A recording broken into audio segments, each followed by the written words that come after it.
We have First Noel Jensen asking, and she says, great job, I learned so much. I'm interested in more information on the connection between tender mercies and covenant keeping. Can you give me any pointers on where to look for this?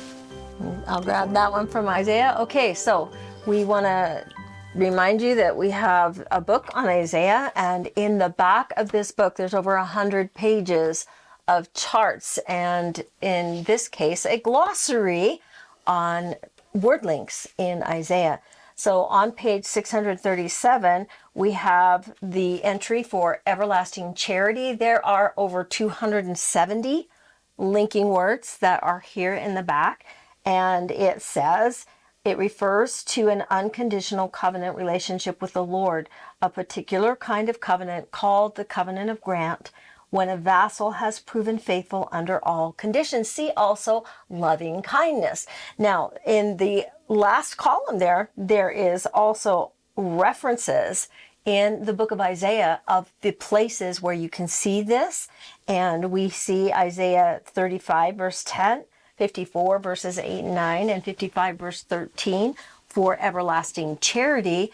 And if you go actually in Isaiah Illustrated to those verses and read the comments and the comment balloons next to them, they'll explain even more about those covenant terms. So I refer to them very lightly because they're covered throughout the book of Isaiah and especially noted in Isaiah Illustrated. So you can look at page 637 if you have the book already, and then that cross-reference to loving kindness is on page 642 in the glossary in the back. So hopefully that will help.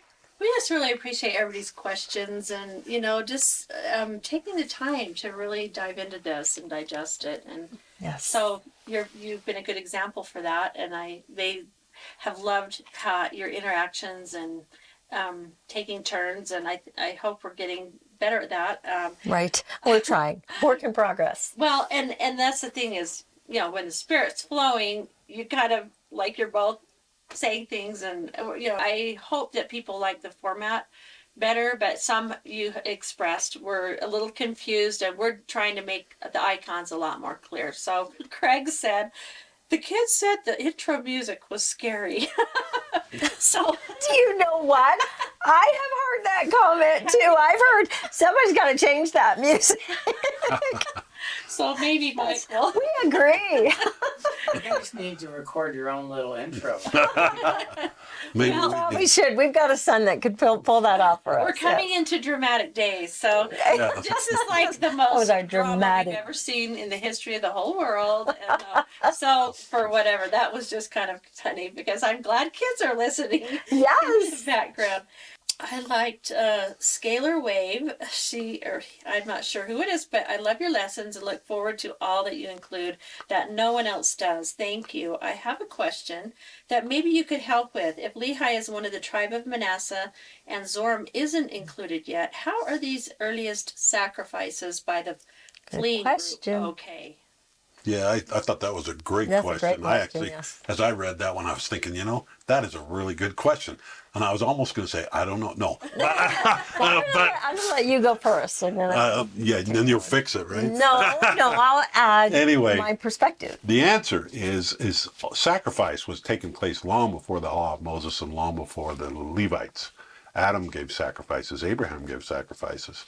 Noah gave sacrifices. So the answer is really quite clear, and that is that they were doing it under their patriarchal appointment as a father.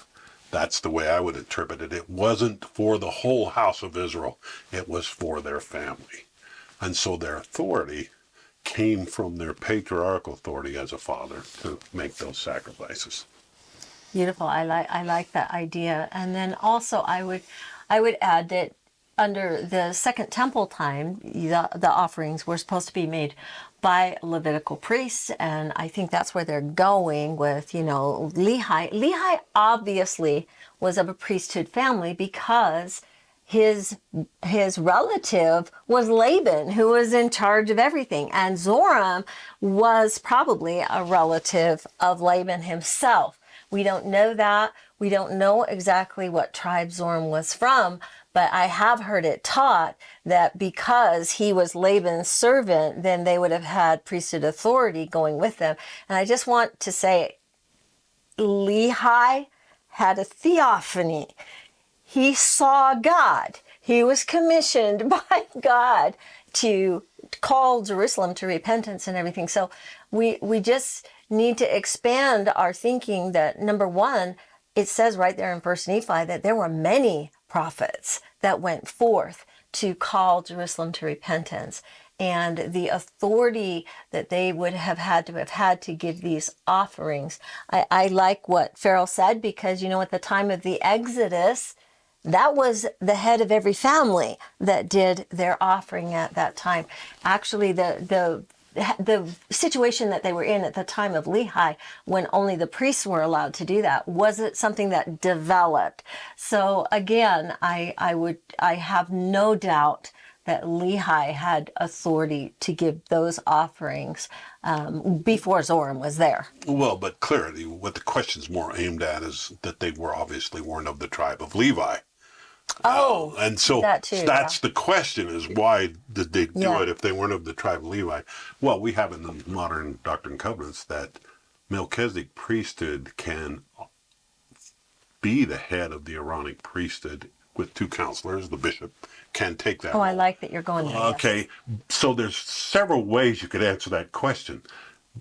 Do we know of a clarity which one is the right answer? I'm going to say not necessarily. We don't know. These are just ideas. These are just ideas, but I believe that the law of sacrifice existed long before Moses and the tribe of Levi. Right. So the tribe of Levi's role was more a temple sacrificial role, not a family. And you got to take out of context the hoogie woogie side of this. The hoogie woogie side. Okay. Exactly. Candid camera. Okay. And what I mean by that is much could be said that when you take an animal's life to eat of the meat, that is a sacrifice. Okay. And that what is really taking place there is an honor and respect for God and a celebration, much like a feast is with your family at Thanksgiving, except for you're offering gratitude and thanksgiving for the turkey, or be the turkey. And that would have been the first offering they did. That would be a peace offering where the family partakes of the meal as well. The second one that they offered, though, was a burnt offering. That one was when they came back with the brass plates. And that one was kind of a getting right with God again offering, and one that wasn't consumed by them, because if you remember right, there was quite a bit of misgiving about those sons going back, and Sariah was truly repentant and for her doubting, and they were truly grateful that their lives had been spared, and they gave a burnt offering. There's different offerings involved, there's different situations involved, and it all plays a part. Definitely, I would say Lehi did that as the patriarch of the family at that point. So, and this may not clear up all the question, but it's the best we can do at the moment. Thought. Well, it's interesting that, what I'm going to bring up later is the answer that Janell gave, I thought was awesome. Beautiful. Because she went back in direct relation to this. But I thought it's interesting, bringing up Moses, there was a Jethro, aside from the whole Yes. culture Absolutely. of the Hebrews. Exactly. Down in Egypt. Yes. There was the Jethro. And the Lord always has a plan. And Yes. even, we've known Joseph Smith, that if he couldn't comply with his mission, there was another Joseph in the area with the Joseph father. Or somebody was saying that. There's a podcast that was asking about the red heifers, Christian homestead. They don't know much about it. They were saying, wow, what are vegans going to do when there's sacrifices coming back? That's a thought. I hadn't thought of that before, but That's funny. The red heifers, you have a little bit of insight about that, and with sacrifice, you were talking about it before with Levi, the tribe of Levi, and how they can do this, and how they're more committed now with the war. Is there something that you've... Well, obviously, D&C 13 says that the Aaronic priesthood is restored. And then it has this great big word that we just kind of read over. Until the sons of Levi do offer up an offering in righteousness. Right. What that looks like, we don't completely know all the answers to. And but we do know that the Levites have that right to do so. Right, because by lineage. By descendant, and we're told that in the Doctrine and Covenants, that a true descendant of Aaron has a right to the office of a bishop without counselors. And so this is, when there's Melchizedek priesthood involved, the Melchizedek priesthood is definitely over that. But if you're in Israel and you're a descendant of Levi, you have a right to be able to do those offerings, a descendant of Aaron, actually. And they are literally preparing Levites who have been raised from birth in all of the training they need to do that. So. And if you'd like to know a little bit more about the red heifers, we just recorded a video, I think it was last night, on the preparations for the Passover and the red heifer, and we talk about that for several minutes on that video as well. That one will be released and up on our website, Prophetic Appointments, within the next couple of weeks. We'll those of you that are subscribed will actually send out an email and tell you when that one is up. Well, that's great. Well, I wanted you to read Janell's response because... I don't know that I can read it. I had heard this years ago, that the Lord would always have the priesthood on the earth, but I think this is a reference that I had heard before. This is beautiful. Joseph Fielding Smith, in the Doctrines of Salvation, Volume 3, pages 84 to 87. Prophets held Melchizedek priesthood, quote, "When the Lord took Moses out of Israel, he took the higher priesthood also and left Israel with the lesser priesthood, which holds the keys to the temporal salvation of mankind, the temporal gospel, that which deals with repentance and baptism particularly, but does not have to do with the higher ordinances which have been revealed in the dispensation in which we live.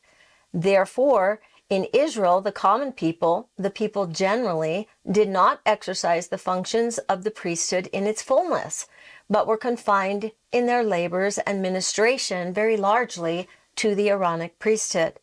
The withdrawal of the higher priesthood was from the people as a body, but the Lord still left among them men holding the Melchizedek priesthood, with power to officiate in all its ordinances, so far as he determined that these ordinances should be granted unto the people.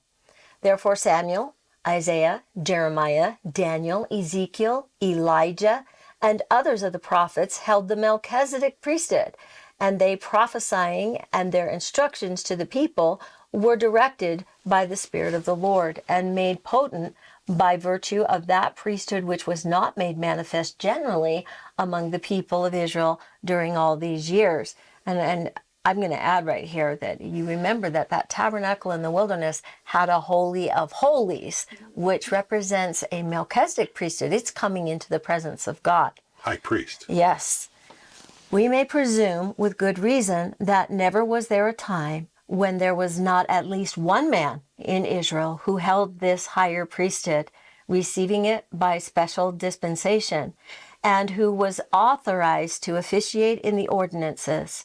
But this power and authority was withdrawn from among the people, and they were denied the privilege of the ordinances which pertain to the fullness of glory, or the entering into the rest of the Lord. Melchizedek priesthood only among the Nephites. This is another subsection and answer. This is still Joseph Fielding Smith. Yes, in Doctrines of Salvation. And this regarding Melchizedek priesthood only among the Nephites. And here he says, the Nephites did not officiate under the authority of the Aaronic priesthood. They were not descendants of Aaron, and there were no Levites among them. There is no evidence in the Book of Mormon that they held the Aaronic priesthood until after the ministry of the resurrected Lord among them. But the Book of Mormon tells us definitely in many places that the priesthood which they held and under which they officiated was the priesthood after the Holy Order, the order of the Son of God. This higher priesthood can officiate in every ordinance of the gospel, and Jacob and Joseph, for instance, were consecrated priests and teachers after this order. That's a beautiful, So that's beautiful wonderful answer how there. Yeah. she tied it back into Yes. the Book of Mormon. Thank you, Joella. Was that Janell. Janelle? Thank you, Janelle, for Yep. sending those Everyone references. has a We appreciate it. contribution. Yes. And you did it the way we love to see it done. You showed it. And that's what we love to see. Right. That's awesome. Thank you for your questions. We'll try and do this regularly in 2024.